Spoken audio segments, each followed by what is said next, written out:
There we go.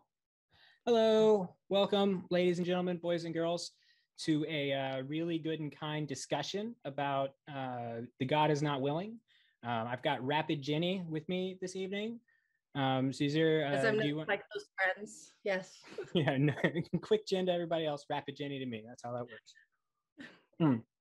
So, you got anything going on you want to talk about first, or what you got going on? Actually, I have been working with Biggest Bad, who is the quiz master, as you know, for quiz nights in the Unabridged Burners Discord, on creating some Malazan crosswords. And they're actually cryptic crosswords. We've been having a blast coming up with clues and putting these puzzles together. And we just put them up on the Unabridged Burners website last week. The first one went up.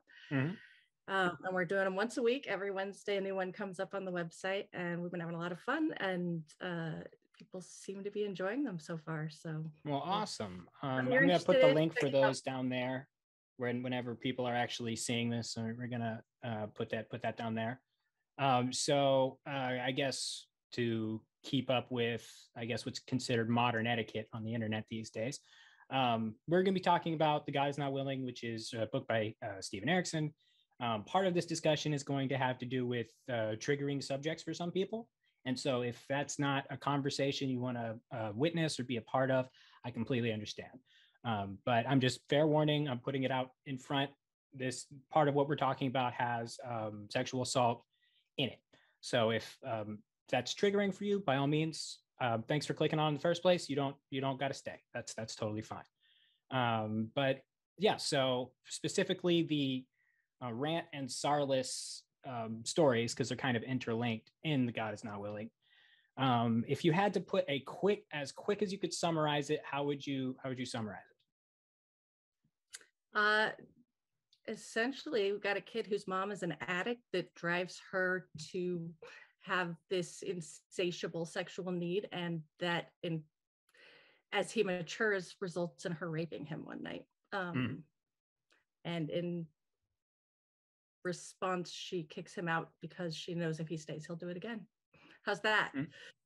Okay. That was like 3 sentences or less. That was an accurate and succinct summary, I'll say. There you go. So I think we touched on it a couple times before in the giant collab we did like maybe 4 or 5 months ago, about how a lot of people end up viewing victims in this context. Because the book touches on it in quite a few ways, because as we know from House of Chains, we know that Sarlis is first herself a victim before she continues the cycle later on, right. Which is the case 95% of the time in instances like this. And I'm talking about, sexual assault in general, that it's a whole thing. I feel like I shouldn't have to, but just to get it out on the way up front, I'm 12 years now, and I'm doing great. So I think it's fine. It's not great, but I think I'm dealing with it rather well. And so some of the things I've seen when talking about this subject is whether or not it should have been included by the author. And that one always bugs me. So I have my own personal bug, but as far as just the subject itself and its inclusion, what are your thoughts? I've seen those same criticisms.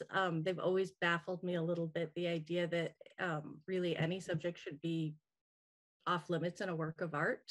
To me, doesn't make a lot of sense, particularly when we're talking about books like these, which approach the subject, I think, in a very mature and sensitive way, very compassionate way, and really in a way that allows us to have compassion for those who have experienced this, probably greater than we might have otherwise. And the one good thing I can say is that I also think it sparked discussions, including the one we're having today. Well, thank you. I didn't write it, but I'll take credit for the discussion anyway. So I think the central theme of that whole arc is about, it's not about deserving. It's about how we, I should say people, sort of, let me back up. It's not about deserving of it happening to you, right? It's how people who are compassionate enough to be involved in that situation and how they treat the victim. Because there's that line that Stillwater gives when she's asking, why would you do this for me? And she says, well, because you don't deserve it. And I think that's the whole crux of that arc. So when I turn around and then I see people, they start speaking about it in measures of did this deserve to be told? And it's like, in my opinion, 1,000% yes. It always deserves to be told. But if someone doesn't like that as a general rule, I completely understand that, and that's not the sort of thing that I'm harping on. It just seems to me that it delegitimizes survivors' points of view when they say, well, it shouldn't have been included in the first place. And maybe, maybe I'm wrong, and I'm totally okay with being wrong. But that's the way it ends up feeling to me personally, if that makes sense.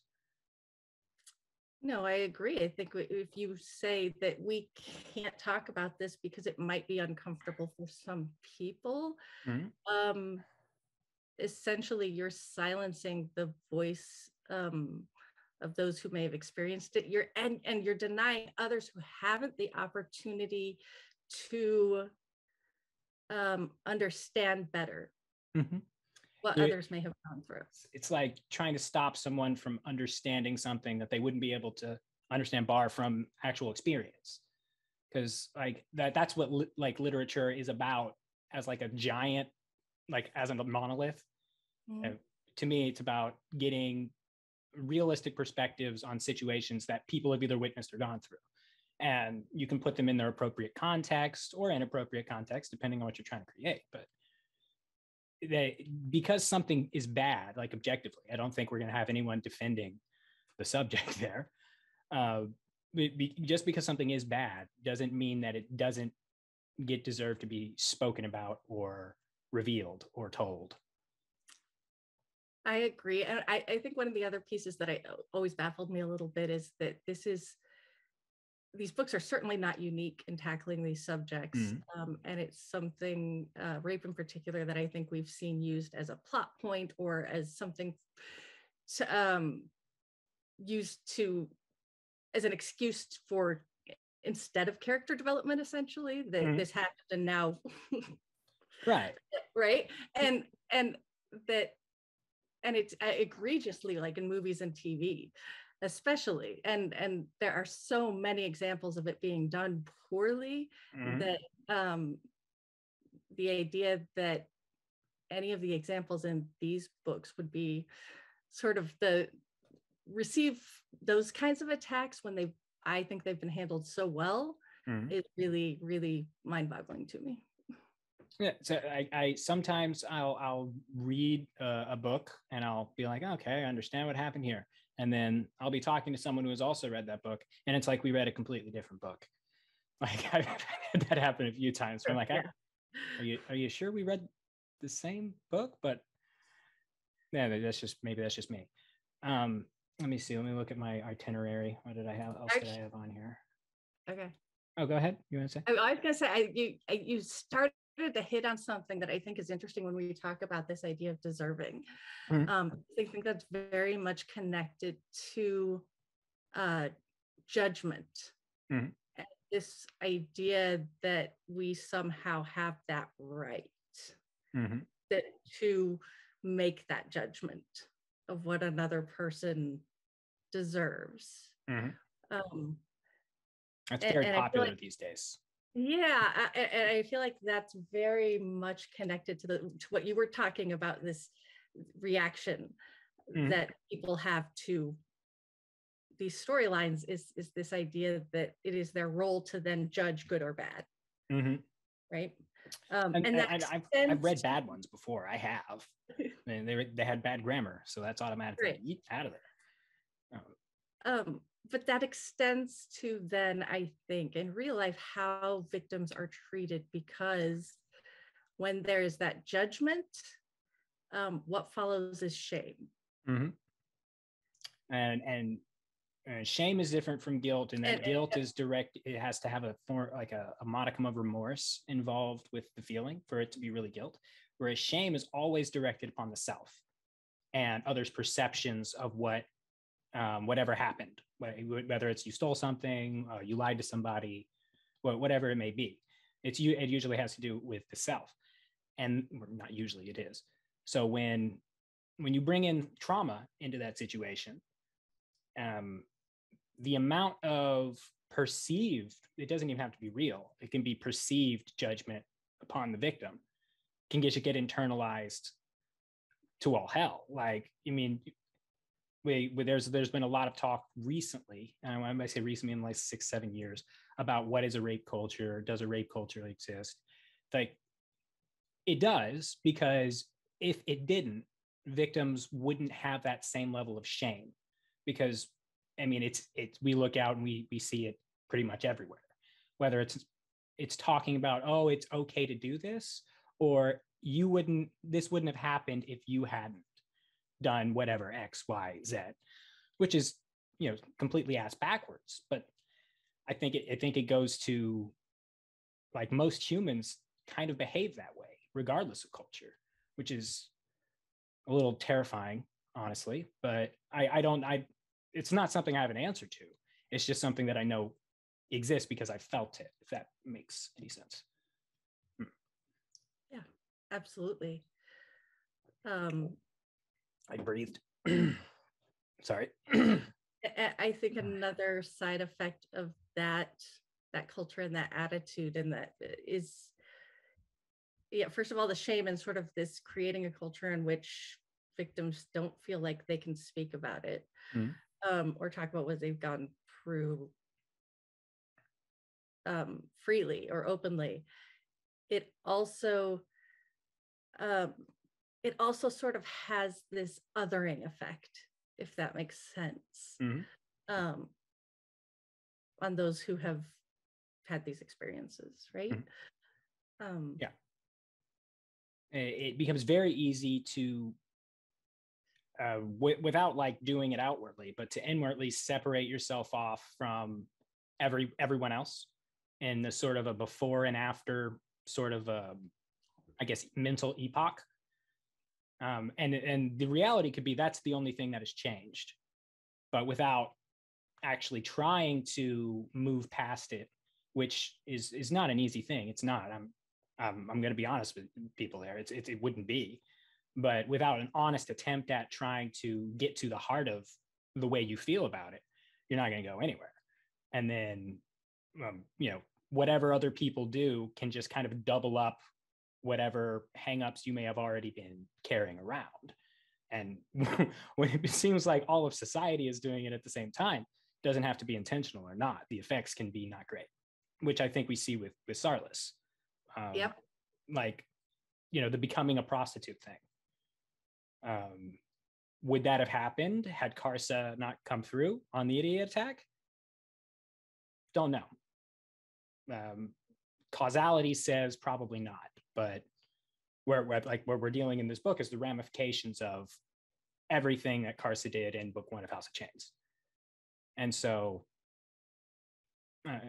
thoughts on that? Any of that?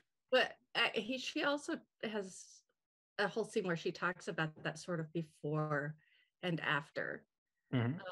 That these are like two completely different worlds, that like that old world doesn't even make sense to her anymore, because her new experiences are so completely different. Everything has changed with that one single event. Right. Like, have you read Crime and Punishment? Oh God, yeah, I have. It's been a very long time though. So the main character in that book, whose name I forget, has been hyping himself up all along to like commit the perfect murder, right? And the pre-murder, I'm gonna be really mad that I can't remember his name now, and post-murder are not the same person. And that book is really a deep dive into that psychological change, because believe it or not, it is a traumatic event to murder somebody. Like it's kind of become blasé in fiction these days, where someone stabs somebody and then 2 seconds later they're stabbing everybody with absolutely zero compunction or reaction to it, which without training, unless you're a psychopath, is very unrealistic, but we'll just leave it at that. I would assume anyway. I should not yet nod like I'm speaking from experience. Like, yeah, totally different thing. I'm not speaking from experience in murder. I just wanted to put that out there real quick. Oh, geez. But it's the same sort of thing, is that when a significant trauma happens to a person, the pre-trauma and post-trauma person, while they may be inhabiting the same body, they're going to have different instincts. They're going to associate different things with happy afterwards. They're not the same person. And it really, like her flashbacks and stuff in there, those are painful to read. And I think that speaks to the quality of the writing and characterization, is that it is painful to read. Because if it was boring, well, that might be a writing problem. But because the subject matter, while being disturbing, is interesting to someone who has never experienced that sort of thing before. Okay, all right. So one of the things I think is an interesting question to pose, and it's also a very difficult thing to talk about, is up until this point, we've largely focused on Sarlis, and we've focused on her as a victim. But the beginning of this book really, her first scene is her as a perpetrator of rape rather than as a victim of it. Which then raises this question: at what point, if we should have compassion for victims, how far does that compassion extend? Is that too big of a question to try and tackle in a YouTube video? No, I don't think it is.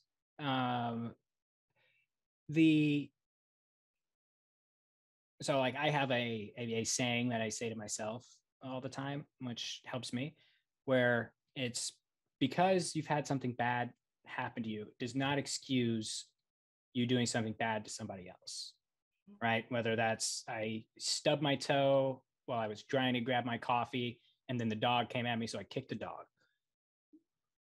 Okay, I was frustrated that I got my toe hurt. Yes, that hurts. Kicking the dog is over the line. And that's a very tame example, but when someone has reached the level of, because hopefully you would be able to intervene or be trying to develop coping strategies and healing for this person before they reach the level of perpetration. That's hopefully best case scenario, what, barring being able to rewind time.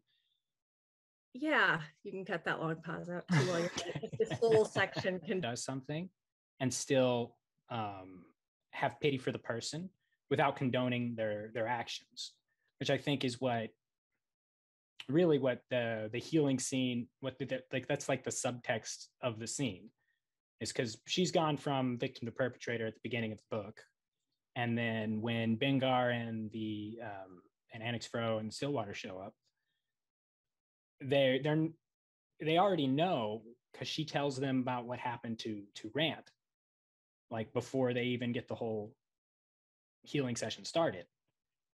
And that didn't preclude them wanting to help. Because if they had been in town sooner and he had been able to figure out what's going on, I'm sure he would have done it then. But it's like, I'm not going to discount that someone did something pretty bad because they had something bad happen to them. I'm going to have pity on the person.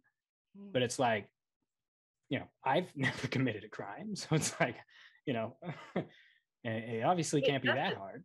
It doesn't excuse the action, but it's a pretty powerful scene when they say that we're still going to help. We're still going to show compassion despite the fact that you and your actions do not deserve it.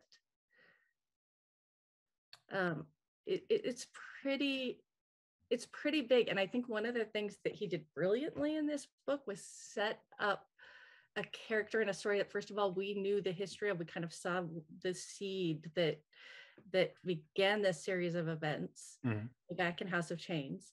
And we have this external force in the form of blood oil that is really, she's an addict and she's out of her mind. And so it allows us to have greater compassion for her than we would if those were not the circumstances under which this happened, right? Right. And I think we'd call that in court a mitigating factor, I think. Yeah, but I think what that does is allow the reader to then recognize her, the perpetrator, also as human, as worthy of compassion and respect and help, and not that it excuses the behavior or that it makes it okay, but that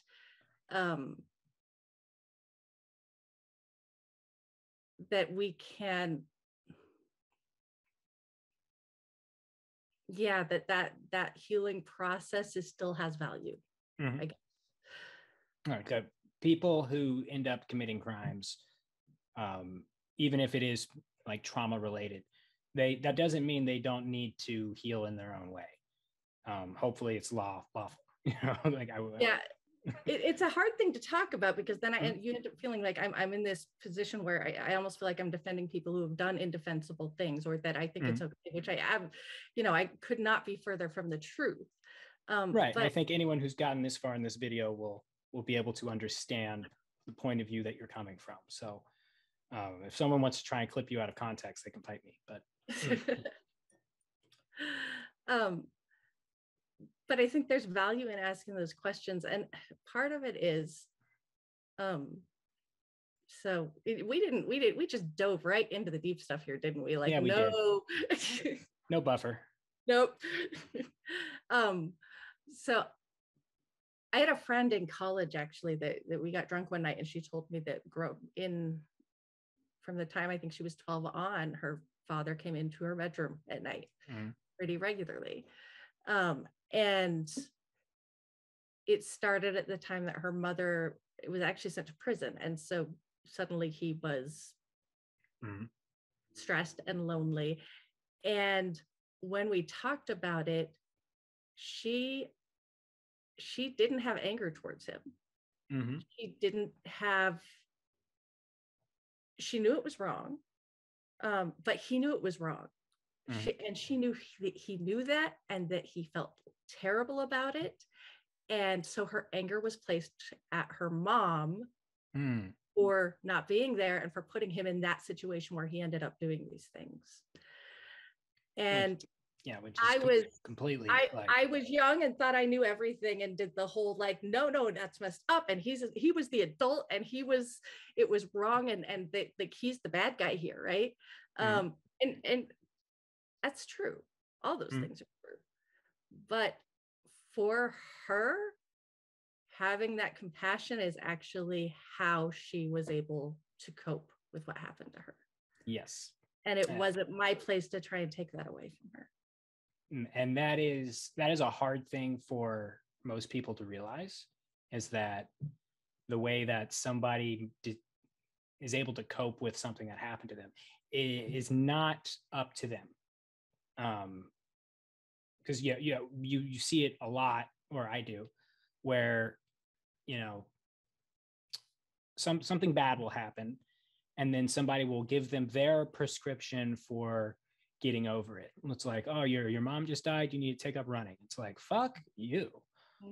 Like that is my gut reaction to that sort of thing.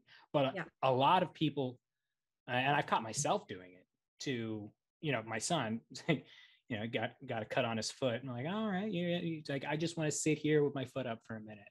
They're like, well, you need to actually put some pressure on it to see if the bandage is, so I'm in dad mode. But he needed to sit there and just sit with it for a minute in order to get up and move on. And how dare I try to, literally, how dare I? Like, he knows his foot. He should be able to get up when he wants to. But and that's only for like a cut on the foot. so the larger these, whatever the trauma may be, gets, is the more gut reaction of the you can go yourself with your advice comes across. So that's part of what really bugs me about the reading stuff online. Maybe I shouldn't ever be reading stuff online. That's probably true. But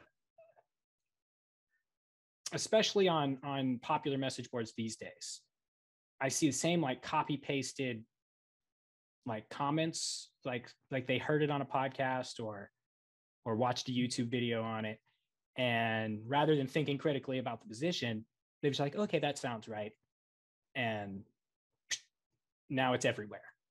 Which I wish people would think more about what they believe, but I can't control other people. That's a whole issue in my life already. So I get that. But it's like accepted wisdom doesn't make it right.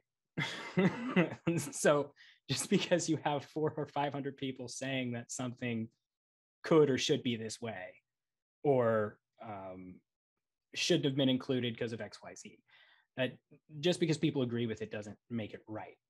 And you can disagree with everything that we've said here. In fact, if you want to talk about it, that's totally fine. Like, send me a message, send us a comment. I want to talk to people about this thing, because it's bad enough that we had to put up with something terrible, but then to try and go around in the world and even not reprocess it, but see these types of discussions going on.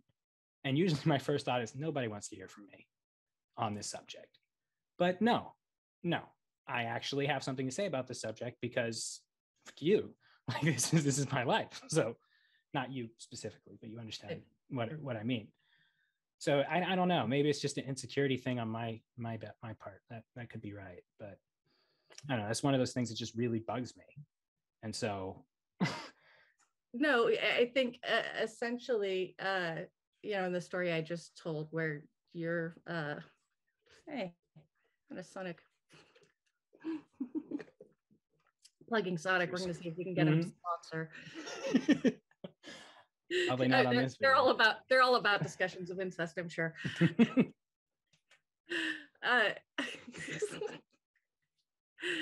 back to being serious. Yeah. Well, humor is also a coping mechanism. Humor is also a way of healing. It can be. So I'm just going to throw that out there as an aside. But in the story I just told, I think I was being those online people spouting what was just common knowledge and right to someone who had actually experienced it firsthand. God, and I'm going to bring it back to the book, because there's a moment like that too, where Bengar starts telling her what blood oil does. Yeah. And she's like, I'm inside it. Like you really don't need to tell me what it does. Like, she may not know all of the properties and all of the mechanics behind it, but she knows it intimately in a way that he never could. And so it wasn't really his place to come in and start lecturing her about what blood oil will do to a human being. Yeah, it's almost like what you would find like as an exposition scene in Star Trek, where they're well, we're gonna send these neutrons into this thing to make it blow up, and then they translate it into non-nerd speak for everybody else who's watching. Pops in with his exposition, his little right. And so like coming from like outside of that scene, coming into that scene, you may need, like, the reader may need a refresher on what those mechanics are and how they work, right? They may need that. But I thought it was great that while he's going into that, she just kind of stops him in the middle to be like, I know, like, thank you, but I know, which it's darkly funny in a way. That was like a cliche for most like fantasy books or whatever, where they're trying to explain something to the audience surrogate in the middle of the scene, just to have that kind of stopped cold and in a very organic way. I enjoyed that. Like, really, you're gonna explain this to me? No. Let's see. So part of the discussion on this subject that gets instantly kind of well poisoned, I found, is whenever the material is written by a male author. And in some cases, that is a excuse me. In some cases, that is not only valid, but a correct criticism. I say in some cases. But it seems that a level of scrutiny is applied to that fact rather than what they're trying to convey with their writing.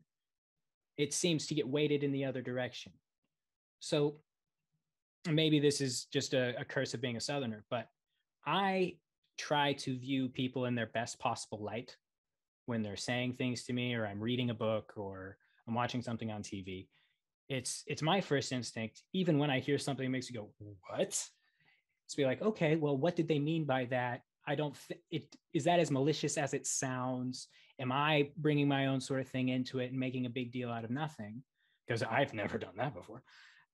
So in maybe it's when I'm reading the thing, I'm just being like, well, this author is trying to convey X, Y, Z, and I read my own stuff into it, when it could mean something different to that author even.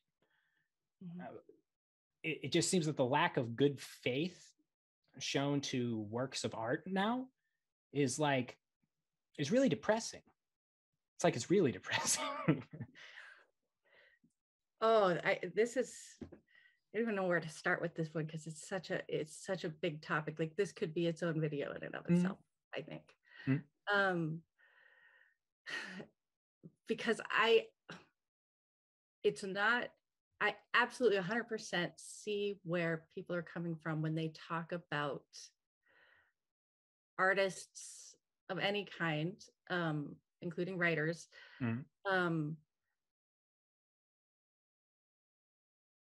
creating characters or addressing issues that they particularly around like gender issues, or things to do with race, or sexuality, or any of that they do not have firsthand knowledge of. I see where the issues are. However, I don't know what kind of story you write when you can only write a whole bunch of characters that are you and your experiences. And I think part of what the writing experience is doing your best to put yourself in the shoes of someone whose experiences have differed from your own. I mean, honestly, if you have to have experienced everything, fantasy and sci-fi can't even exist. Yeah, they're gone. They're gone. Yeah. I don't know anyone who's had a battle for Mars ever. And in turn, that part of just the magic of reading is that experience of really inhabiting the perspective of someone who feels and experiences things differently from yourself. Right? And that is something I think we're at risk of losing if we say that you can only write your own lived experience. So I see the problem. I don't think the solution or that particular discourse makes a lot of sense to me, because that's what the act of creation is. It's an act of empathy, and it's important. It's honestly something we should be encouraging more people to do. It's how we're able to put wars away, like as a species, is being able to put yourself on the other side of the table. Yeah. And if you start attacking the root of, not empathy, but after a fashion empathy, maybe that's too strong a word, but attacking that root, like, you're not allowed to do this because X, whether pick whatever, you're not a woman, you're not a man, you're not a whatever. Then what you end up doing is it just sections people off even more into their own, oh, well, I'm only an intersection of these things, And so these are the only things I'm allowed to interact with, which I completely disagree with. It may be a valid viewpoint for some people. I don't know, but I don't think it helps anyone, personally speaking. I agree. I think too, so the specific that yes, when you're talking about, it could be gender issues, but there are all sorts of things related to that, where we see this, that if the author or the creator is not a member of that group or has not had those experiences, there will always be extra scrutiny applied. And here's where you see we have the advantage of things like fantasy, because if they get what it feels like to fight a dragon with a sword wrong, none of us know. We can't argue on that because none of us have actually experienced it, right? Yeah. Whereas with things like this,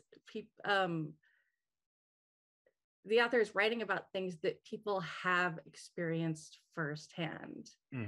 And so it has a deeper significance than some of those more fantastical things that, none of us really experienced. Yeah.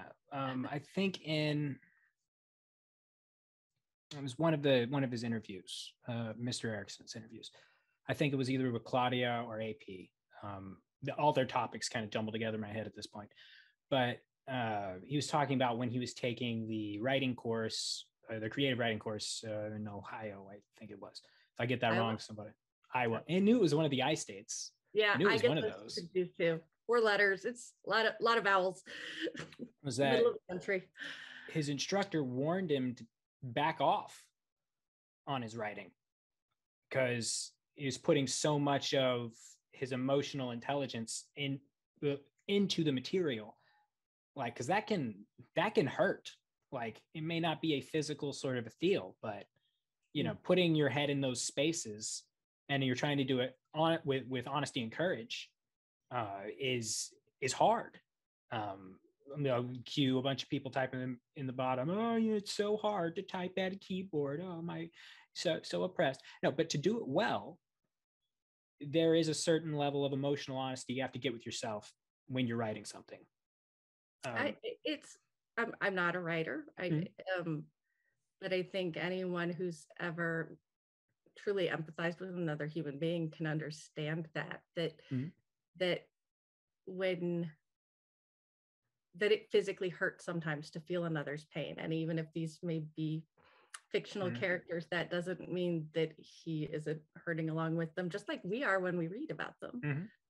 Just because the person is fake doesn't make how I feel not real. Ooh, that was a rhyme. I'm keeping that. Very nice. At the risk of quoting J.K. Rowling, just because it's happening in your head doesn't make it not real, which is just true. You can have physiological responses to your own thoughts right now, like right now. Yep. So I don't know. I think we detoured a little bit, but I'm fine. Another issue I wanted to talk to you about, I think that is all kind of wrapped up in this thing, is the problem of the male gaze. Not the male GAYS gaze, but GAZE gaze. So don't try to pun me. I punned you first. Because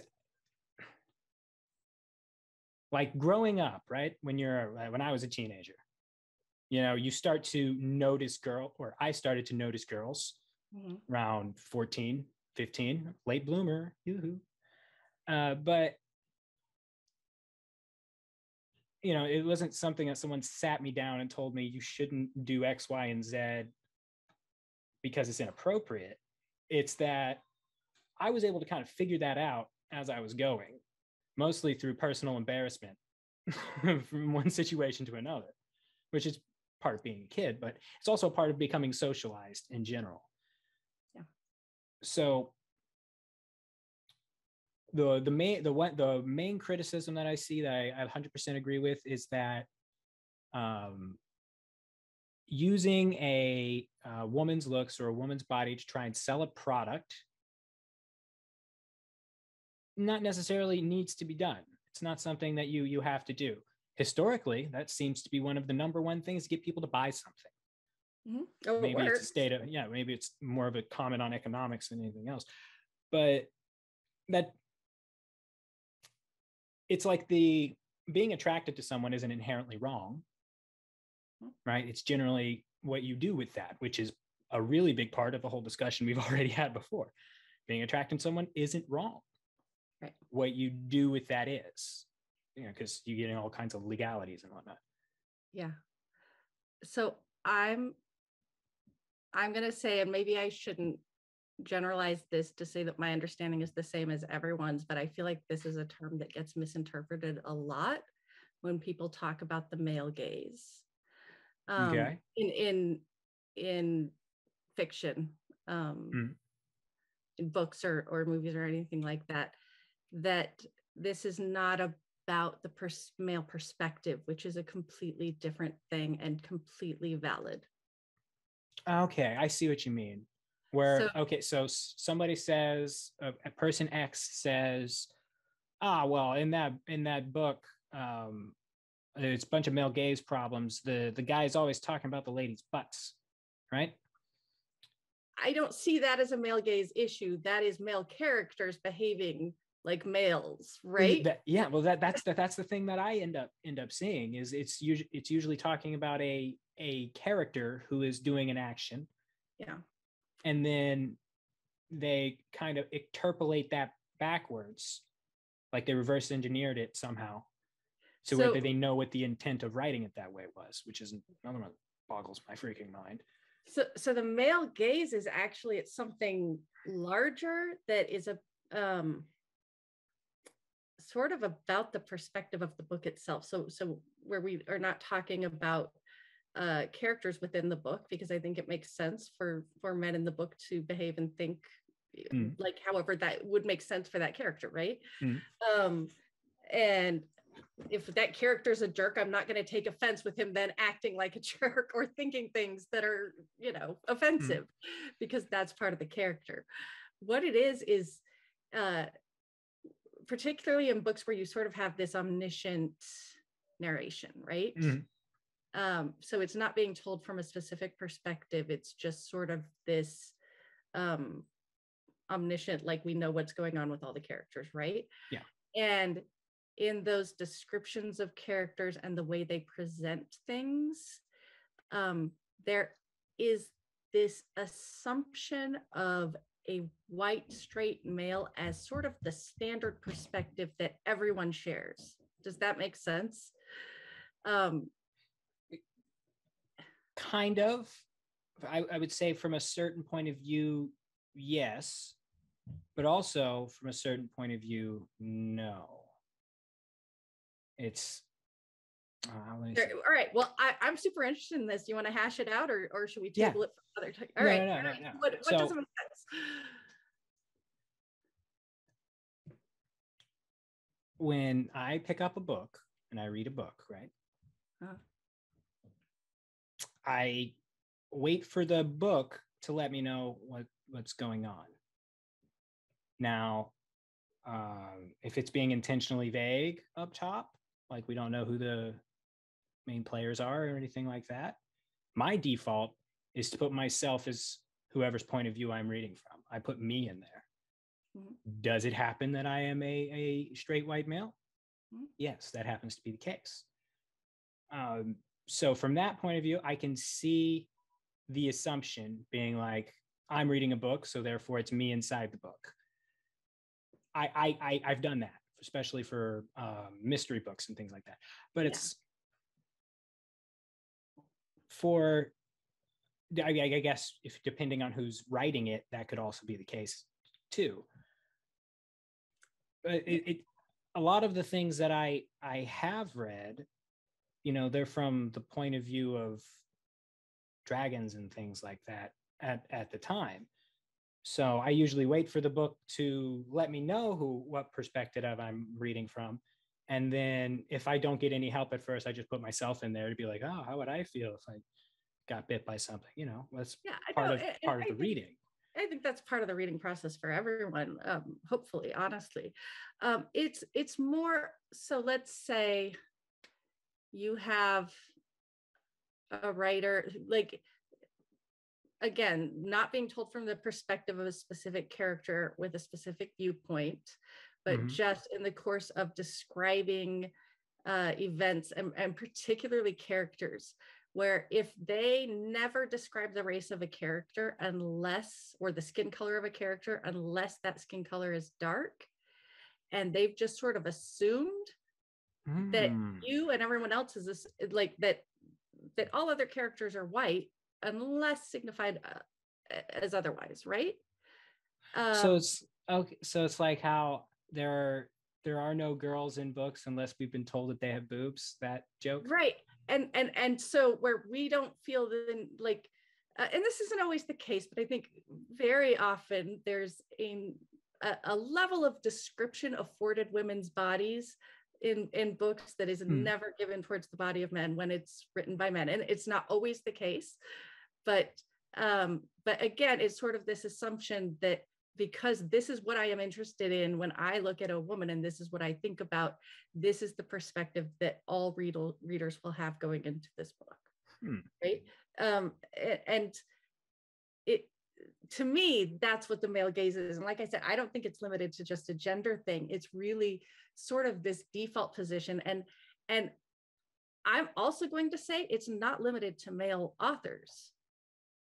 It may be true that males authors get greater scrutiny because of their gender, but I think female authors are just, I see it just as often with them, in part because guess what? We all grew up in the same culture with the same issues, and we all have internalized this same set of beliefs, which means even if you don't belong to that particular group, on some level, many of us still identify with it, if that makes sense. It's something I've talked about with a lot of other people, both male and female, and white and not white, and this sort of this a default human in our culture is the white male, and that permeates everything. So much of our mass media, and I think it's changing, and I think that's a good thing, but that when we talk about it, that really that's the piece. And what I think is important though is remembering that this sort of villainizing people who exhibit it, like calling it out is a good thing, trying to change it is a good thing. But problematizing someone who is engaged in it is ridiculous, because guess what? It really, if you grew up in American culture in particular, but I know for a fact it's not limited to American culture, you too have internalized these things and probably exhibited them on at some point in your life. So we're the theory then, I guess, for me would be, is that a product of Western imperialism, or is that a product of I would just say the level of ubiquity that things that get made in America reach a certain level, like, you know, movies, pop stars, all that stuff? Well, I think to begin with, those aspects of American culture are not unique to America. They didn't begin with the birth of America. They've been around for much, much longer than that. Yeah, I agree with that. But yeah, I think particularly when it comes to modern attitudes, that may be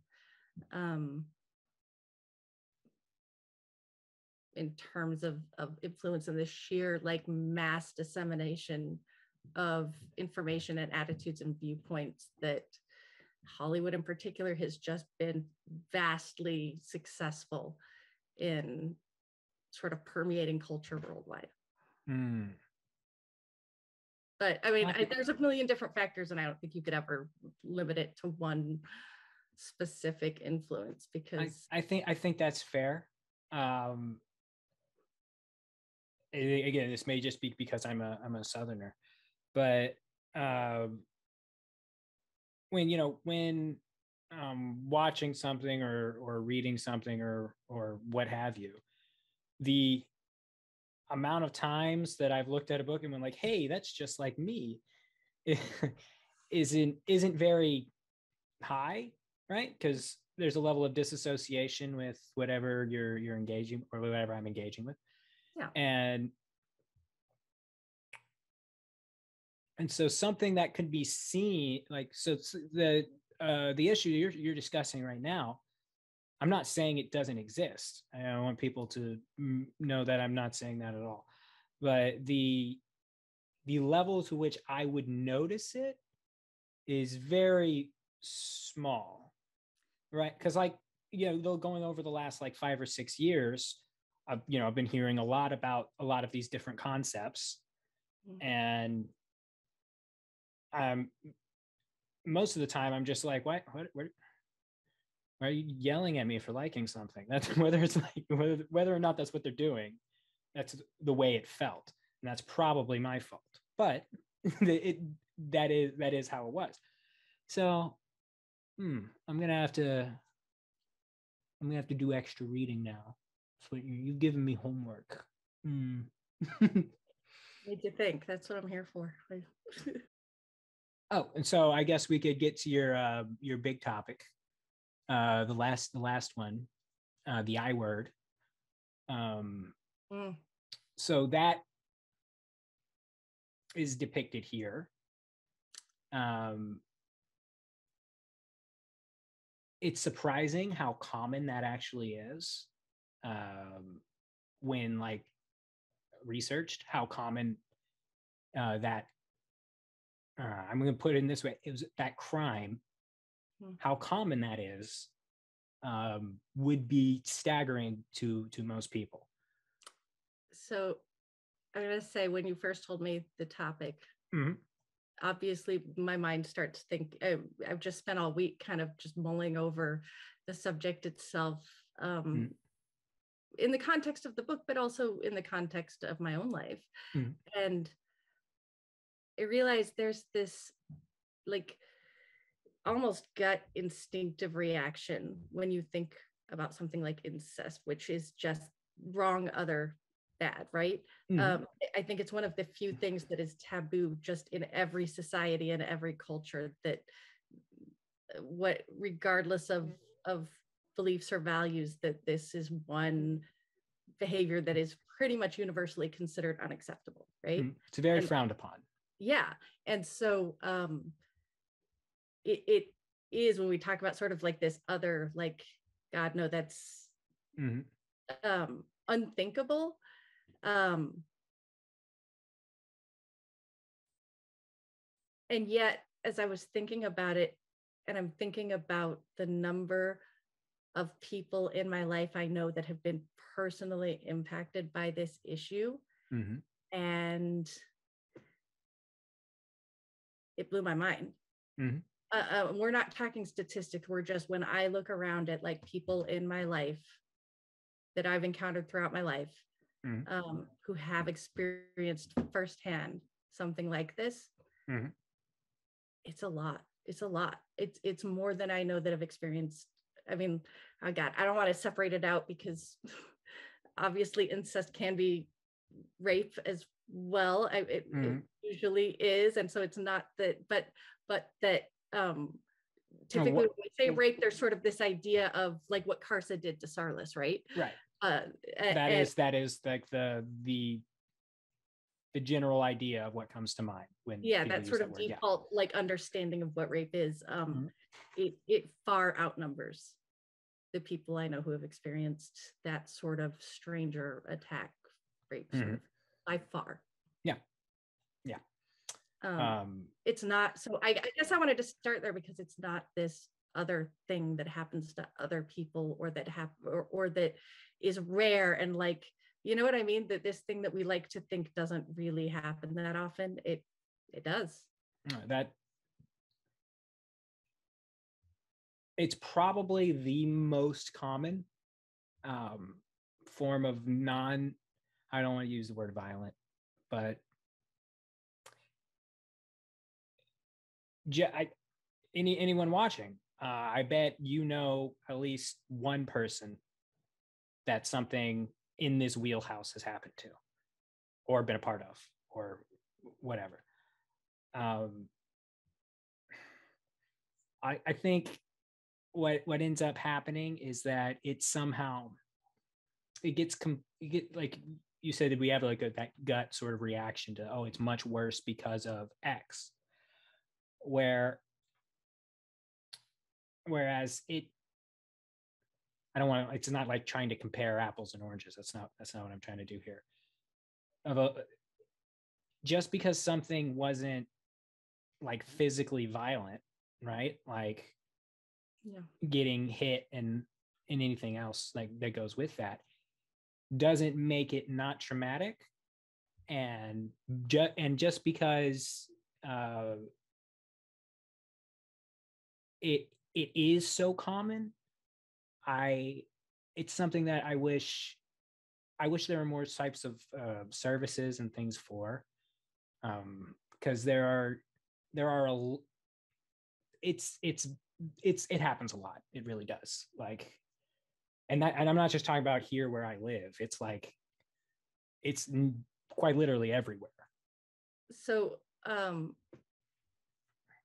just real quick, I want to kind of bring it back to what you were talking about towards the beginning, when you asked that question of, should these topics be discussed in books? Mm-hmm. I think one of the reasons that scene is so particularly shocking is because it's unlike other forms of rape. Mm-hmm. It is something we almost never see portrayed mm-hmm. in like mass media. And yet we've just agreed that it's almost certainly far more common and something that's experienced by far more people. Mm-hmm. It's not something that's talked about, and it's certainly something that you and I never would have had a conversation about if it hadn't been for this book and that decision to put it mm-hmm. in this story. And I think there's value in that. I do as well. Getting people to talk about something that may not be comfortable to talk about generally leads to better outcomes for people who choose to discuss that sort of thing. Like, say you have a relative that's an alcoholic or a drug addict or what have you. One can ignore that entirely and watch that person crash and burn, right? Or you can choose to have that difficult conversation. And it's probably not going to be one difficult conversation. It's probably going to be quite a few. But it just like, because even someone who's actively destroying their life by, popping pills, smoking methamphetamine, I don't think they deserve that. Like, I would, because someone did it for me, I would hope I'd be able to help.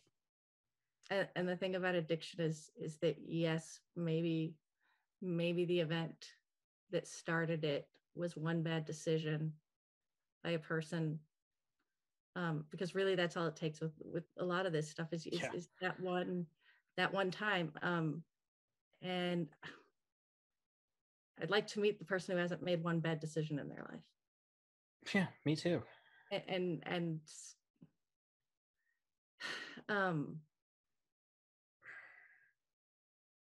yeah, I think if you can have compassion for nothing else, to recognize that just because my bad decisions have been different, mm-hmm.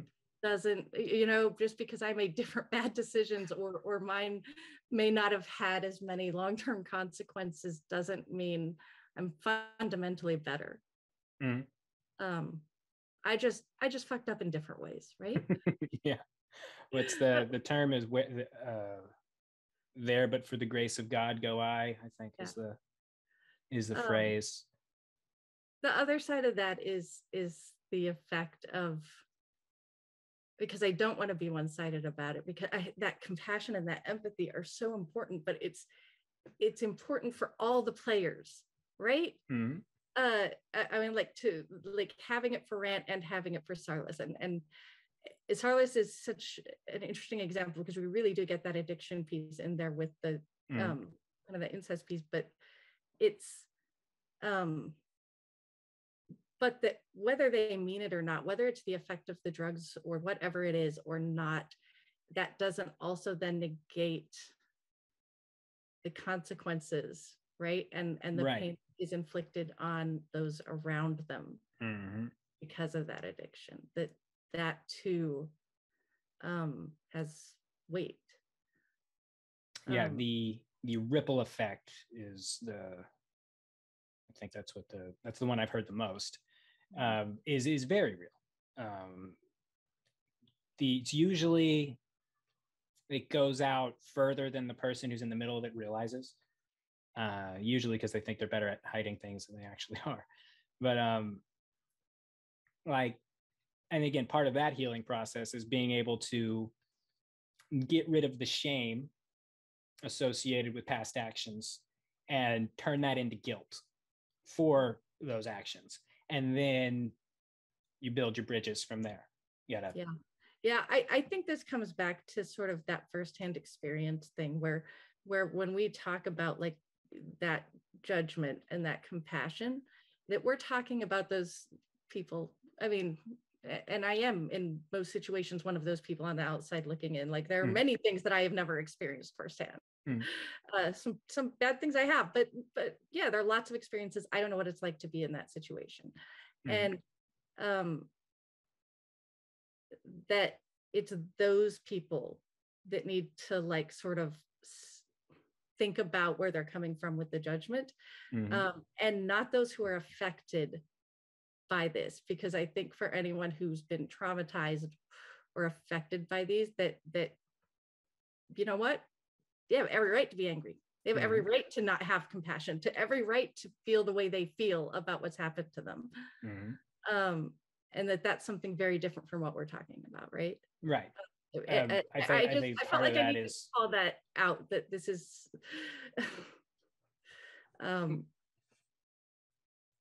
I think this is advice when I speak about that it's advice for those who have not experienced it firsthand, not for those who have. Fair caveat.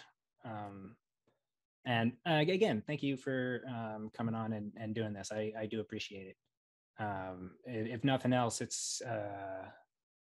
it's been good for me in a certain way to try to approach this sort of subject without getting irrationally upset, which is what I usually do when this subject comes up. And that's nobody else's fault, really. But it is. So, thank you for engaging with me as an adult and, showing me compassion in this conversation. I do appreciate it.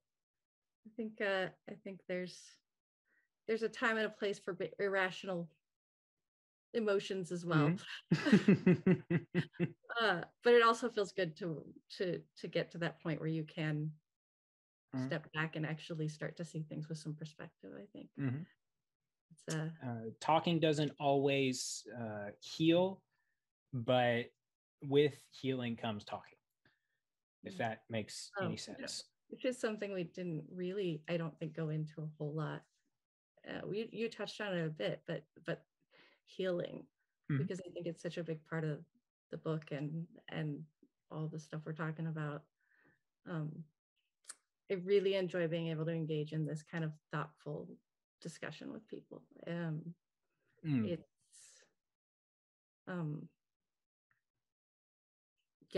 It's enlightening, and I'm learning a ton, and it just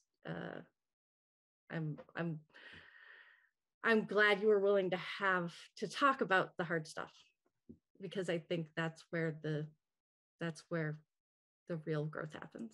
Because if I didn't want to just sit down and monologue about this particular subject with my own point of view, I needed someone else to, one, kind of keep me on task in the discussion.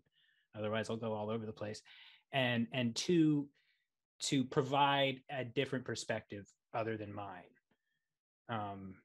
Because I think it's an important thing to, even when I'm convinced about I'm right about something, and it should be, or at least I think it should be, like common reason, if not common knowledge, that to make sure I am doing it respectfully and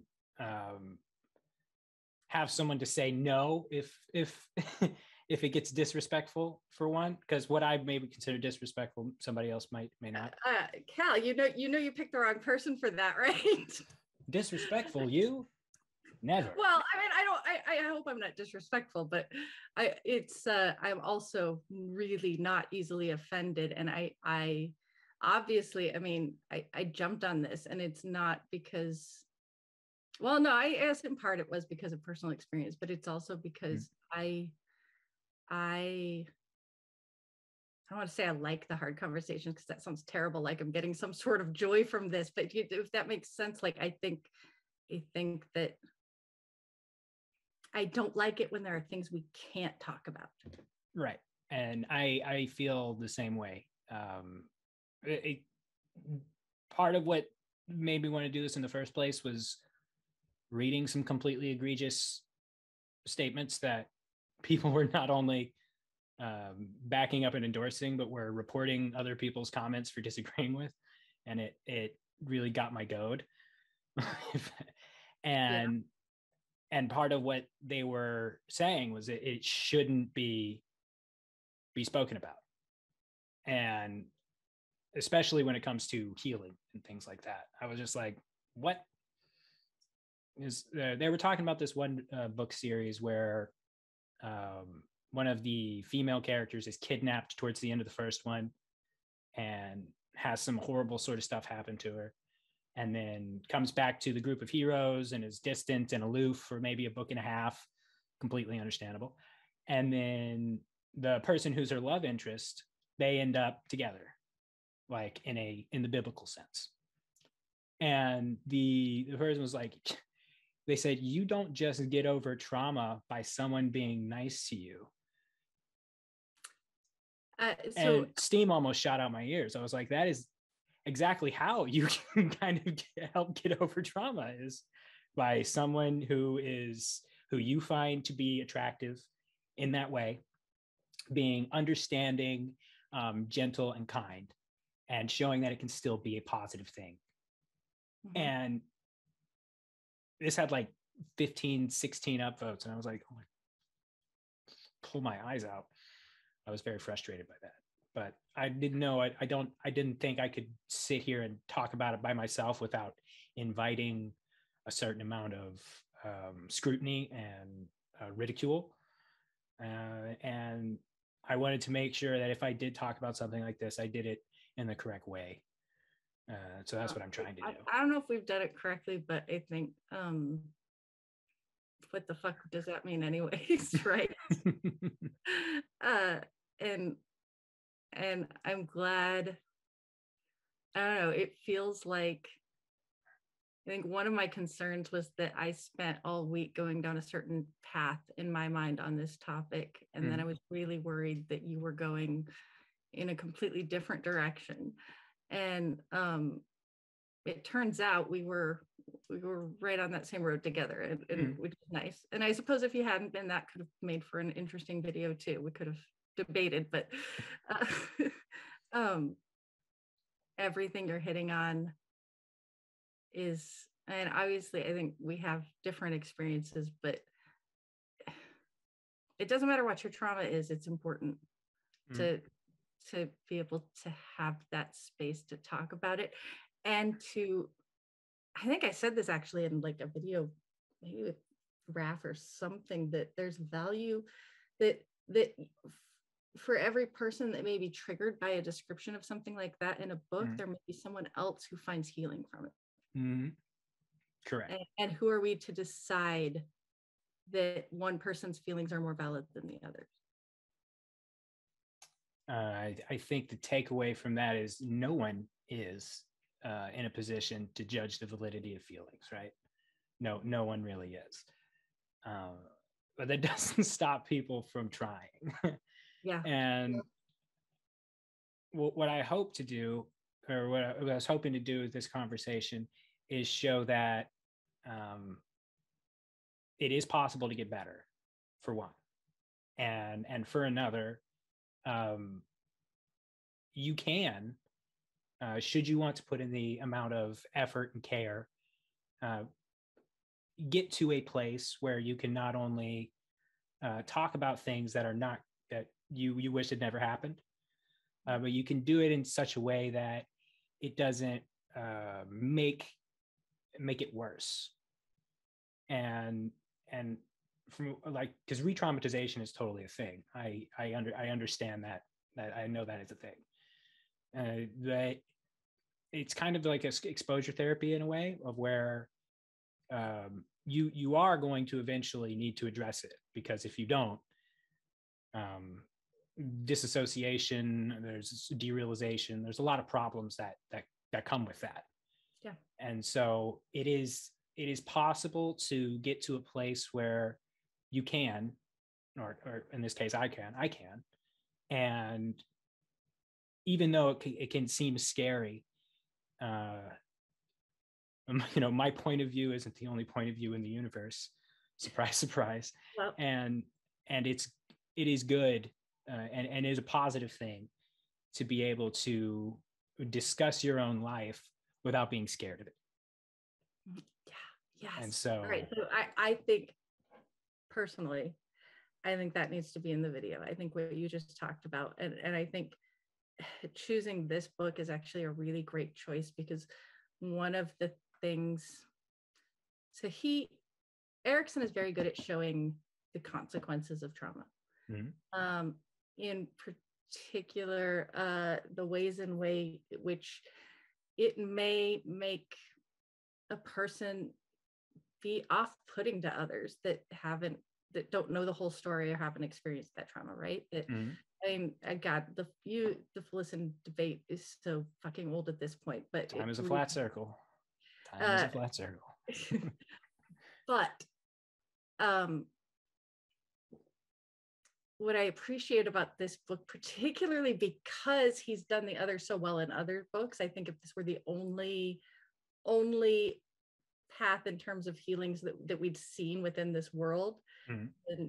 then I could maybe see some issues with it, but that he shows the ways in which the actions of others can influence the course of healing, and the responses that people who've been through trauma have, and the way they deal with it, and the power of that.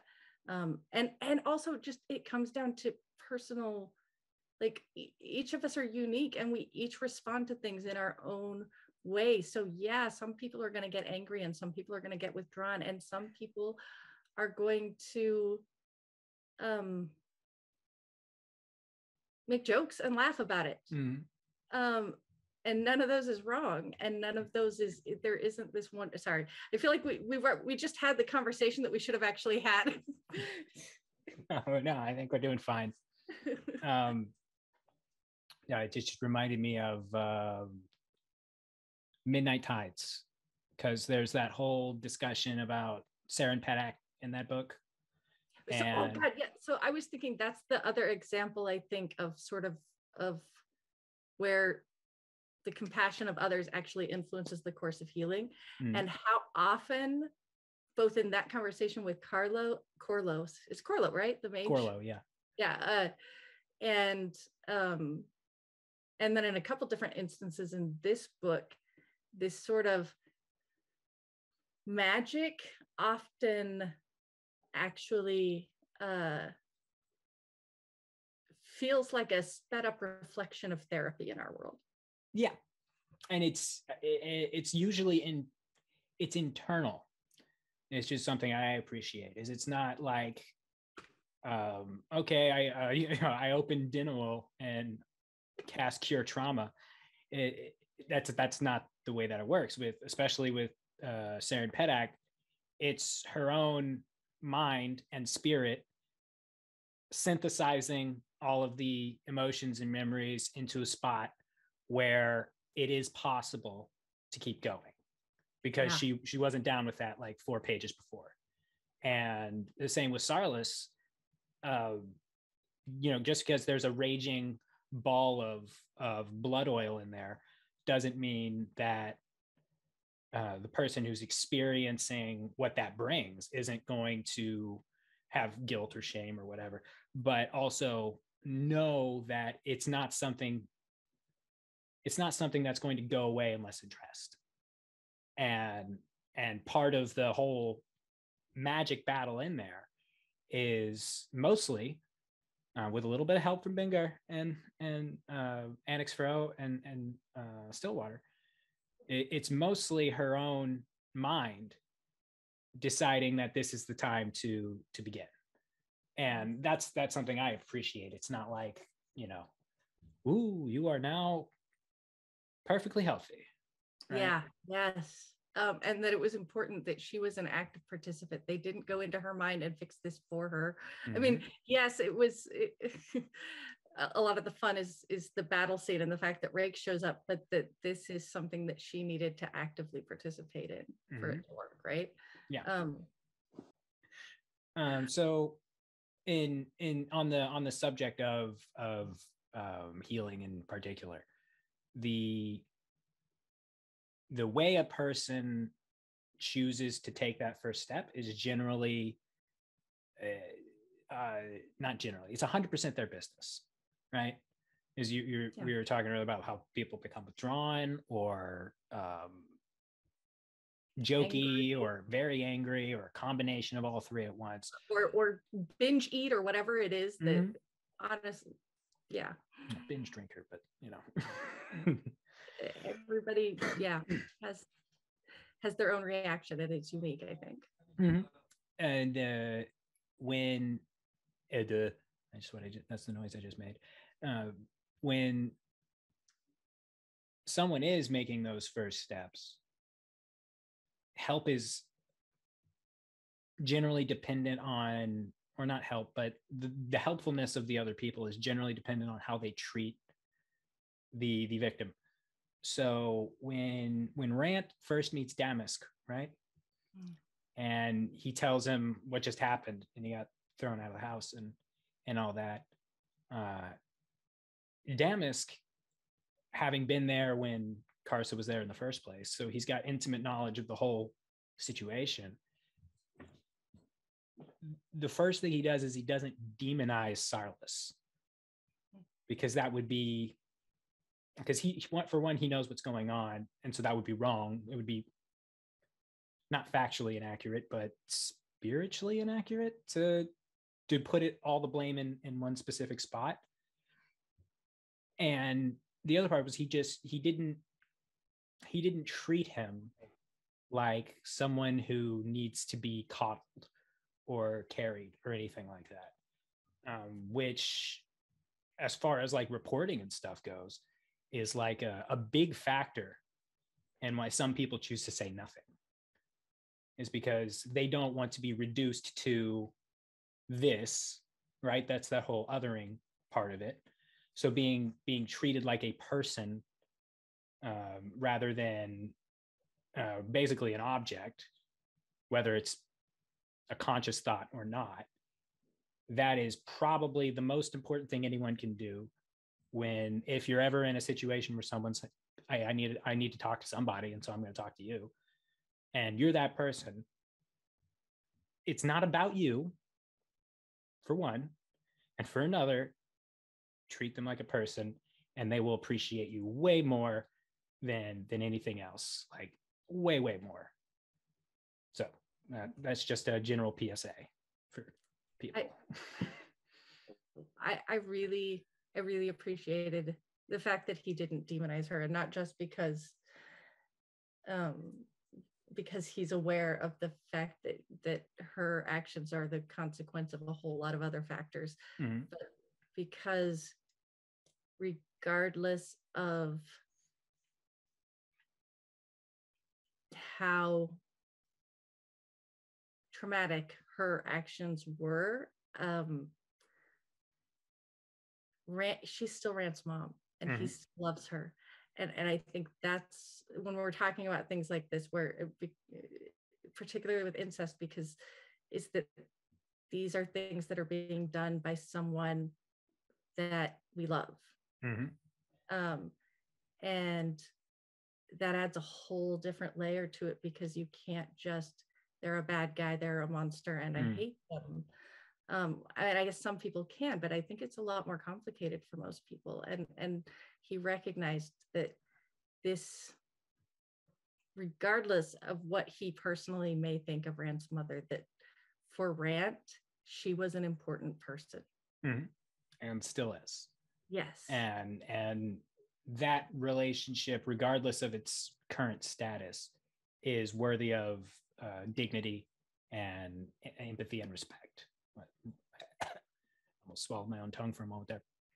But that isn't, it's really easy just to be reactionary in that situation, right? And when you find someone not doing it, it's nice to see. So, I appreciated that particular aspect of the whole storyline. That whole conversation was just, I really, really loved that conversation. It was like a master class in how to help someone who's just been through trauma. It is how it felt. I mean, because he gave him, in addition to that understanding, he gave him the context he needed. Mm-hmm. He gave him the context for here's why this happened. And you can't actually say why, but here's the information you need to make sense of this, mm-hmm. of what just happened. And here's a potential framing for how you might be able to move forward with it and live with it. Mm-hmm. When he talks about separating them into two people in his mind. Mm-hmm. That there's this mother who loves him. And then there is this other part that did this to him, what no mother should ever do to her child. And it's okay to hate that part. Mm-hmm. Love the other part. Mm-hmm.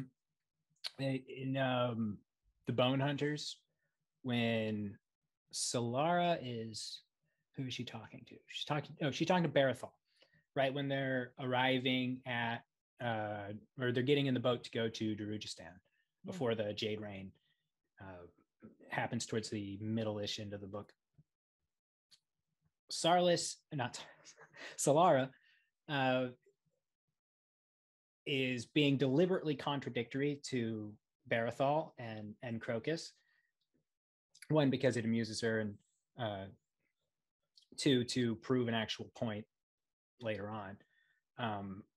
But part of her internal monologue there is talking about how humans are inherently contradictory, which we are. We've got dual natures. That's why devil on the angel on the other one. This has been a thing for a very, very long time. And to embrace that, yes, I do believe things that when you try to reconcile them, maybe are irreconcilable. But that doesn't make either of those positions I don't want to say the truth, because some people are persnickety about that word. But it doesn't make it less real, I guess, as long as we're talking about things going on inside heads. And of course, we'll use the word real. So it is a contradiction to both hate and love someone, because those are two contrasting different emotions. Some people will tell you the opposite of love isn't hate, it's apathy. Maybe I could hear a reasonable argument for that. Okay. But one way to make sure that you're not contributing to making things worse is to acknowledge the contradictions and say it's fine. It really is fine. I have to say, I think when we're in speaking about this idea of how we treat others and how we measure our own behavior, I'm coming back to Damask again. I love the way he framed it, where we stop thinking in terms of good and evil or right and wrong, and instead look at our actions in terms of, are we causing more suffering, or are we creating a blessing for someone else? Mm-hmm. And that can be a hard question to answer in a given moment for a person. Yeah. Right. But it is one to want to keep in mind, if that makes any sense. Yeah, I think it makes sense. So did you have more stuff that you want to talk about, or? No, I mean, we covered a lot of it. The healing part, I didn't know if did you want to go more into the sort of how healing is handled in this book?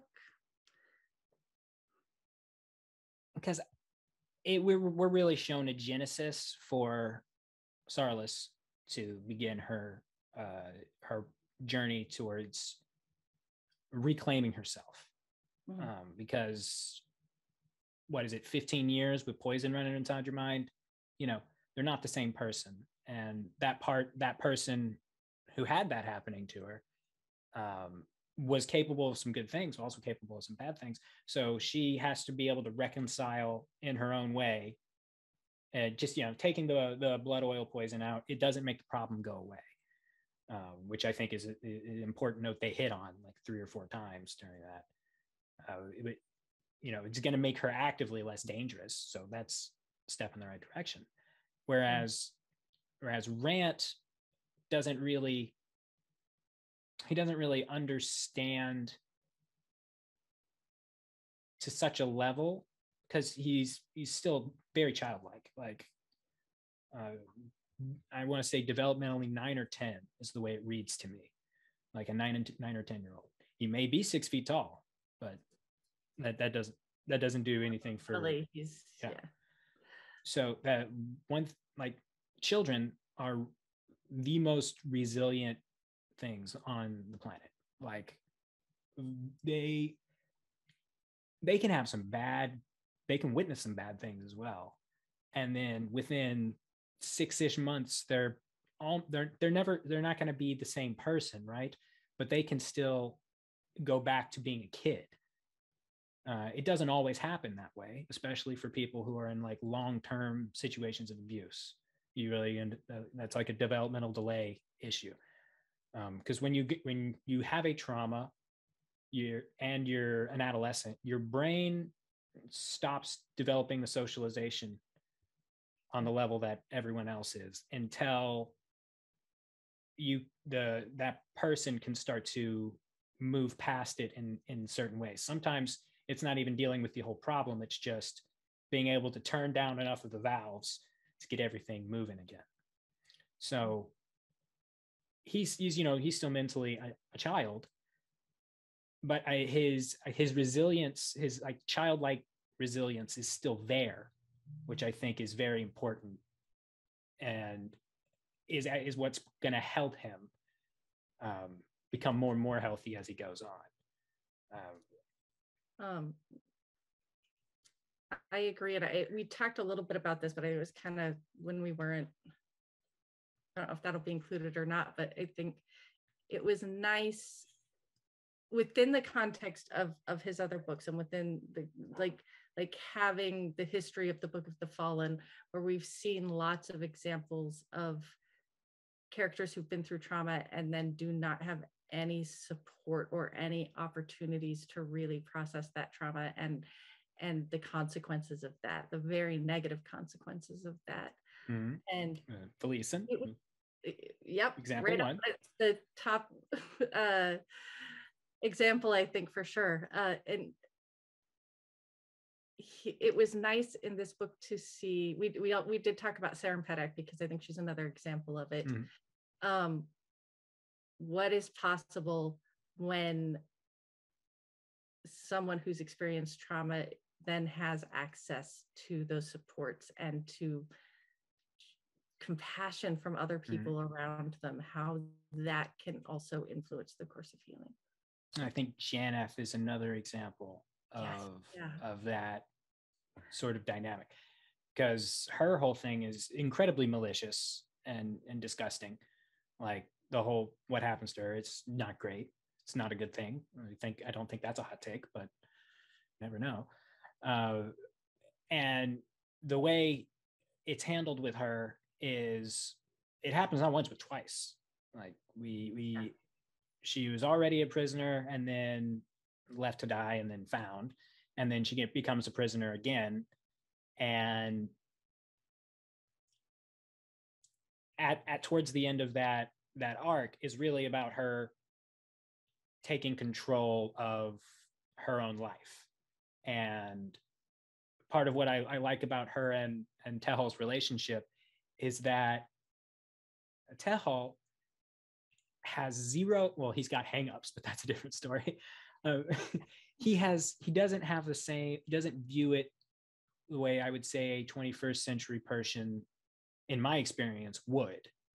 Because, you know, we talk about the aspect of otherizing and things like that. Whereas for him, he just is smitten with her. And no matter what, he's going to try and be the best person he can to her. And it doesn't matter what has happened to her previously, which is, it's an attitude I don't see around a lot.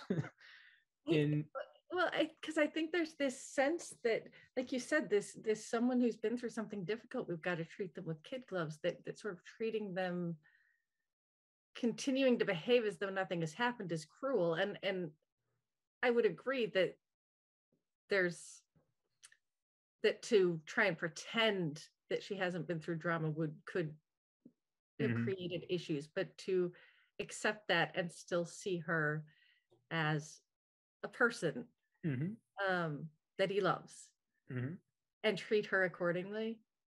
It's very admirable. And it's powerful. BRB. Yeah. So this is only slightly tangentially related to the subject we've been talking about already. But this is a question that I have, so maybe you can help me. When looking at characters in literature, right? They talk about, or I've seen, you know, they're trying to, it's a selling point for some of these books to be like, we in this world, we don't have the same hangups we have in our world. We have different hangups. So women do XYZ whatever in this world, and it's considered normal. Yeah.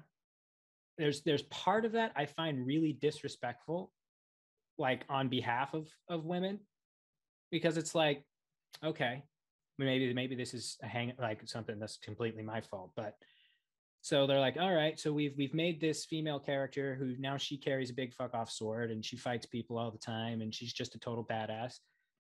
And they're like, that makes her a great character.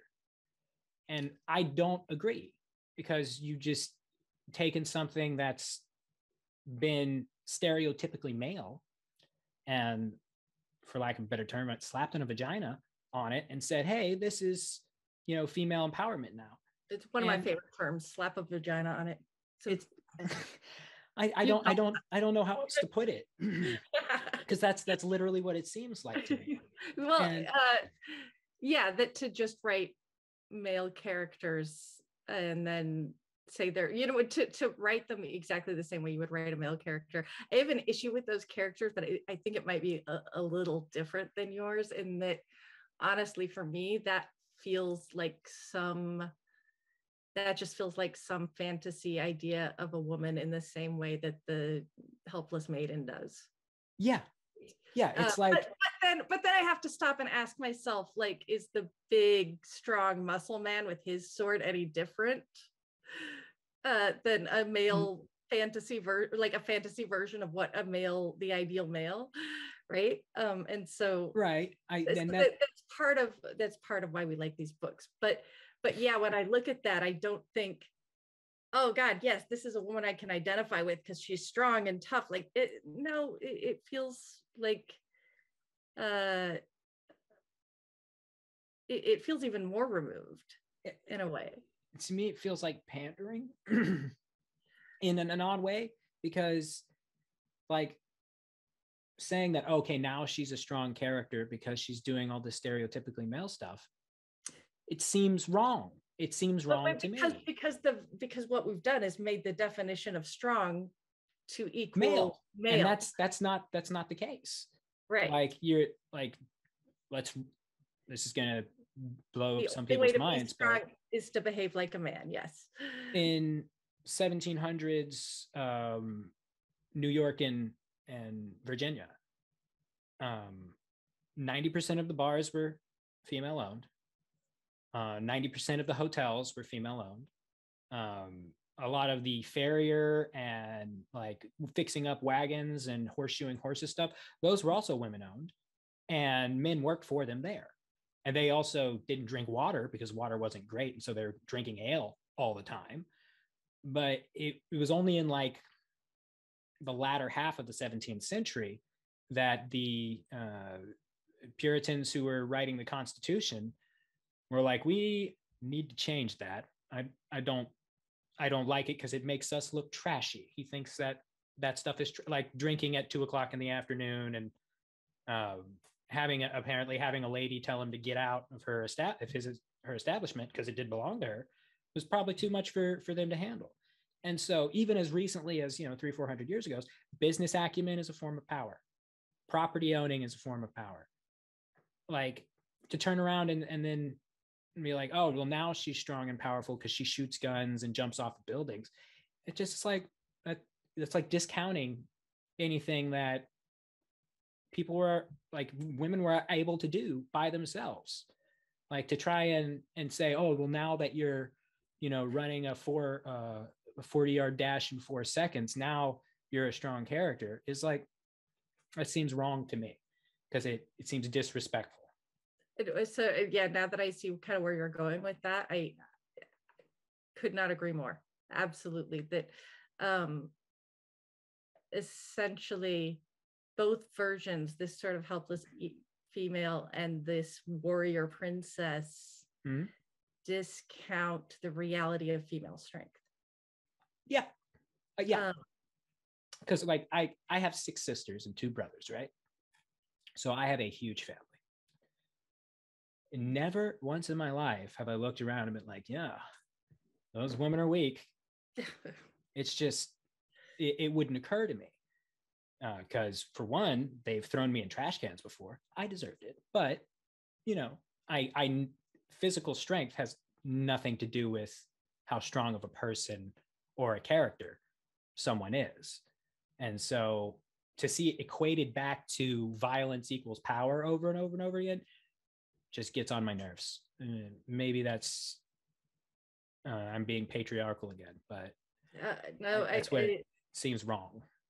And part of that has to do with just sort of that glorification of violence. It's actually it's one of my favorite things about the Janet storyline. As much as I really hate that storyline, it's hard to read. And I hate that. But the fact that in that situation, physical strength would avail you nothing, like male or female. There's not much you can do when you are chained to a board. I mean, I guess in fantasy books, yeah, there's the guy who can like use his muscles to pull the chains out of the walls, but really that's not happening anywhere. No, it's not. They're just gonna get bigger chains and stronger moorings, and you're back to square one. But it was her intelligence and her mind, and patience of a stone to be able to pull that off. Like, yes, yeah. That even as she remained strapped to that board, she found a way to win, to kind of reclaim her own independence, and to be free, at least in her mind, and use that on her captor. She needed someone to come in and physically take those chains off, because anyone would in that situation. That's how chains work. But she rescued herself. Yeah. And her being able to get to the mental fortitude to be able to pull that off, that is strength. And it has nothing to do with whether or not she picked up a sword at one point. And it's like, the the Anne of Green Gables books, right? That's a deep cut. That's a way throwback. But like, Anne is strong and a good character because of what she decides to do with her own agency. That's what makes her interesting. And the world that she lived in, not great. They didn't even have central air. That doesn't even get to like the society stuff. Central air, that's the big one for me. But what she's able to do with the cards that she's dealt, that's what makes her strong. And none of it has to do with like out competing someone in a 6-gun competition or something like that. Although I do like the Annie Get Your Gun musical, but that's a different thing. They both have Anne in it, but not the same. So whenever I'm reading, someone saying, oh yeah, this book is going to have a badass lady in it, right? And then sometimes to read it, I was just like, what? Okay. I see what measurement you're using. But I'm going to call out that in general, though, the badass lady doesn't bother me nearly as much as the helpless maiden. Like and I can enjoy that character because I think it's nice. I enjoy seeing women do things that we're used to only seeing men do. That is fun for me. Absolutely. But as the only measure of strength, or as the ideal or a goal, it doesn't resonate with me at all. So I got another question for you. Where do you consider the line to be on sexual assault being not like what is constituted sexual assault? That's not what I'm talking about. But when you have a character in a book or a movie, and part of the story is that specific problem, right? Is it like, because for me it's like I don't know where the line is, but I know it when I read it, which sounds like a cop-out, but makes sense to me. So I just don't understand what rubric people are using to say, okay, this one is bad and this one is not. Because I don't know. Like I said, I try to assume good intent when I'm reading something or watching something or talking to someone. And so maybe I give everyone a free pass when it's egregious in some cases. That could very well be the case. But I'm interested to know, because I see a lot of the same criticisms, like cookie cuttered all over the place. But like AP says, unless you're willing to give me some detail, I don't know what you're talking about.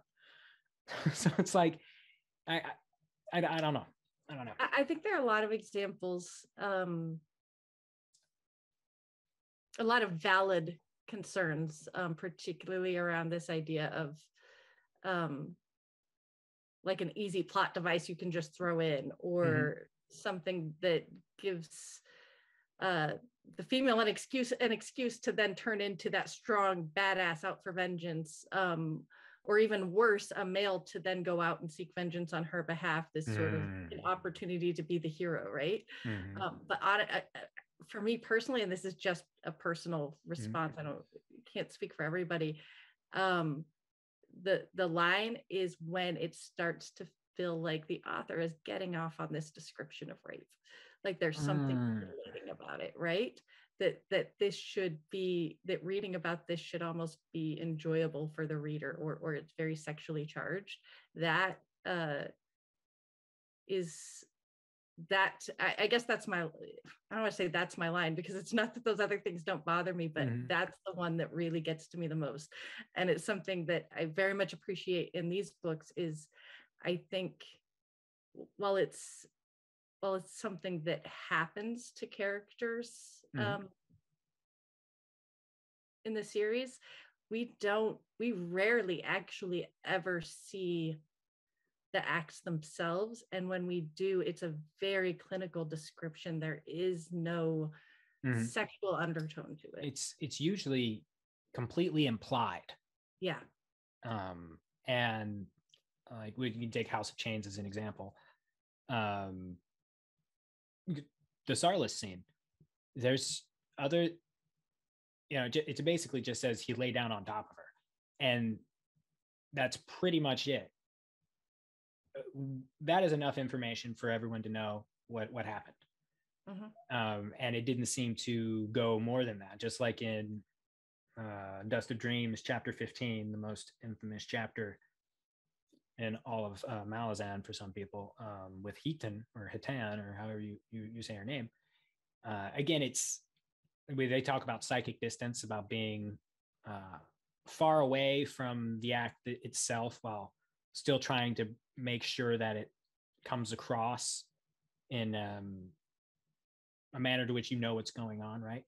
Because the closer you, like if they were to have a extremely close psychic distance POV from someone who wasn't Hatan in that situation, I don't even know how you would make that readable, like much less want to publish it. Like, because that's genuinely horrific. As it is. Yeah. And since we have it from Hitan's point of view, it's very realistic to me, the amount of, like, after things have started and when she knows what's going on, because again, it's her people's tradition, it's a bad one, she kind of starts to disassociate from watching it happen. I think in A Song of Ice and Fire, they do something similar with Brian in one chapter, where some of the people who kidnapped him are talking about doing something terrible. And he says, just go away inside. That okay. It's that been is, too long since I read those books, but yes, I know what you're talking about. Like, that is extremely realistic. Because people not being able to believe it's happening only like works for your brain for so long. And then there are things your brain naturally does to try and insulate your psyche from the actions happening around you. Like if you've ever slammed your hand in a car door, right? I lost the nail on this finger from doing that once, right? That hurt so bad for about 90 seconds. And then I could still feel it. I still knew that it hurt, but I was able to calmly wrap something around my hand and go and get it cleaned off and everything else. Probably part of that's adrenaline, part of that's natural pain, endorphin stuff. But it's like your body has these physiological responses to trauma taking place as defense mechanisms. Yeah, that's the point, is that your body does kick in to sort of protect you from these things, and the brain has those same mechanisms. Yeah. Not that it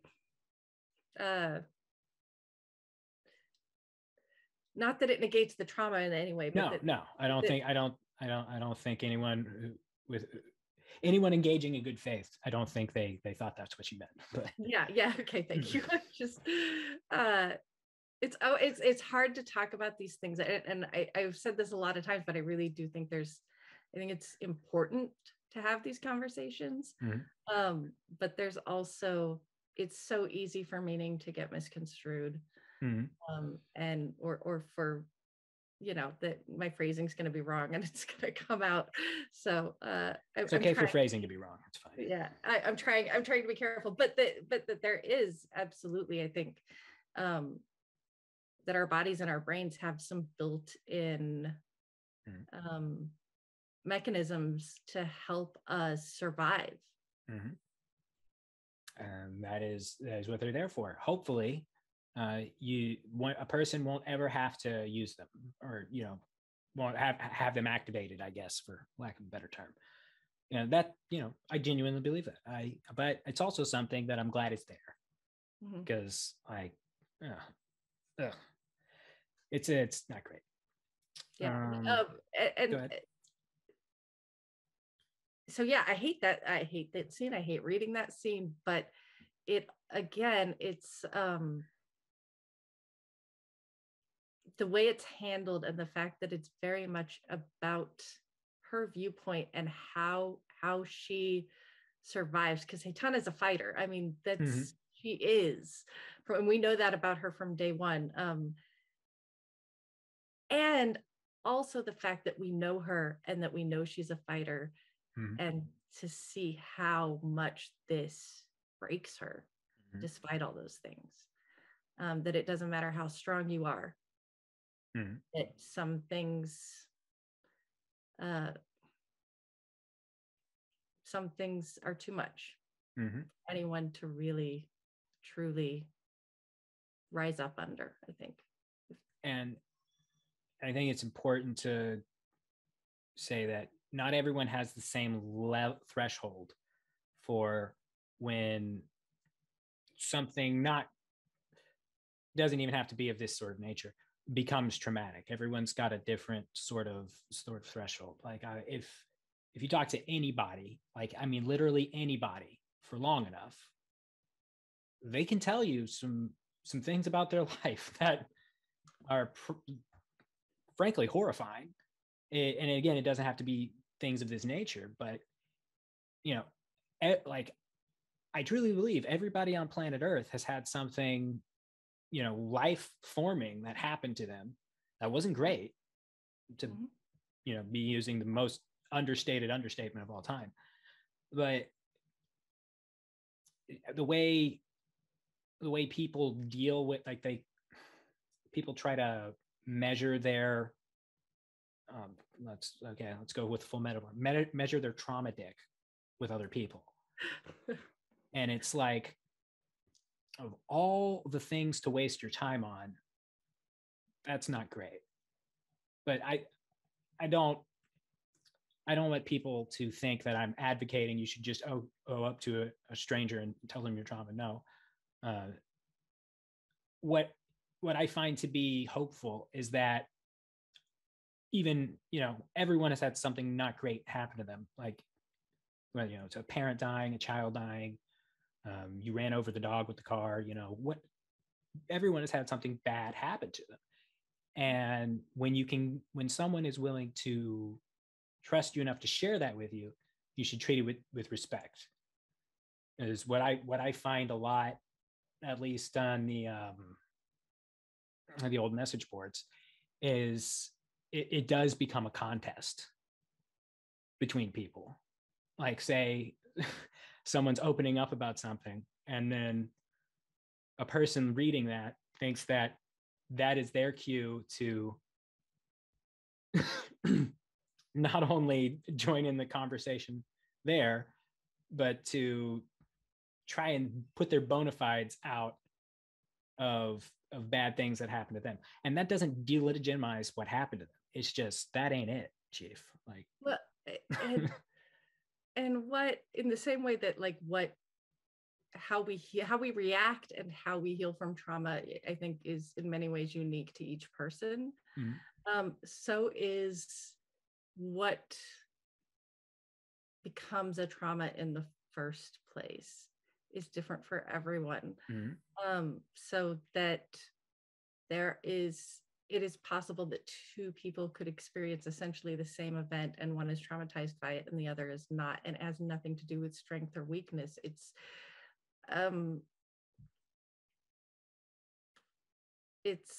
because we're human, and because we're unique, and because some things hit that spot for you that they wouldn't for other people. I, for some reason, was telling a story the other day to someone about the fact that someone tried to kidnap me when I was 10, like literally picked me up and tried to shove me in a car. Jesus. I was like crossing guard at my school, and it was like after everybody's already gone to school and you have to wait the last 5 minutes for a straggler. And I like kicked and wiggled and fought until I got out of his arms and I ran off. And they were saying, wow, that must have been really traumatic, was the response I got. And I'm like, oh God, yeah, that should have been traumatic, shouldn't it? But it wasn't. I wasn't traumatized by it. Afterwards, I didn't understand why everyone was making a big deal out of it. I was fine. I got away. What's the problem? I guess And yet there are other things that are probably much smaller, much less significant events, that I still remember with pain because it just hurt deeply. And my first stand-up set, never gonna forget that. As much as I want to. I'm never gonna forget it.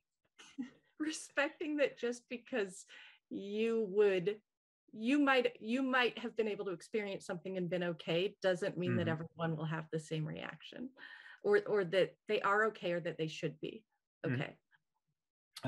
Should be okay is one of those. Yeah. Oh boy, that's not a hill I'm willing to die on. But go right ahead. Like somebody telling you to go for a run after your mother died, and that'll it's been 6 months. You should be fine now. Stick a shoe in that person's mouth. In Minecraft, not literally. Don't take us offline. Let me see. Did you have any other? Do you have any questions for me? Anything? No, I don't know that I came in with a whole lot of expectations. It was more about just trying to make sure I was ready to be able to respond to whatever you threw at me, basically. So well, you've done fantastically well. So you've been making crosswords, and those are going to be available at Unabridged Bridge Burners. I always put the extra bridge in there, don't I? I do. Unabridgedburners.com. There we go. Is there anything else you got upcoming that you want to let people know about? Or I've been doing a series of collabs with Ruth, and we were actually supposed to do another one this week, and then life got crazy and it just didn't happen. But I'm hoping to keep those up and have that be a regular thing as well. And at some point, I really am going to make another video, I swear. It just, life, kids, family, all of it. Yeah. So, things get busy, especially this time of year. Feels like things don't slow down until February. Which is so I appreciate when I get invited to stuff like this, because all I have to do is just show up and talk about the books, which is really what I love doing. So well, thank you again for coming. I'm going to have Rapid Jenny's channel linked below. You should go subscribe to her, and then bug Raph to have her on some more. Would you want to do a follow-up sort of discussion at a later date at some point? Anytime. Absolutely. Okay. Well, thank you guys for sticking with us. If you have something you think contributes to the conversation, I may not think so, but if you think you have it, by all means, put it below. I'll be happy to read it. And thanks for coming, and thank you for hearing us out. So, auf Wiedersehen, Ed. Where's the stop recording button?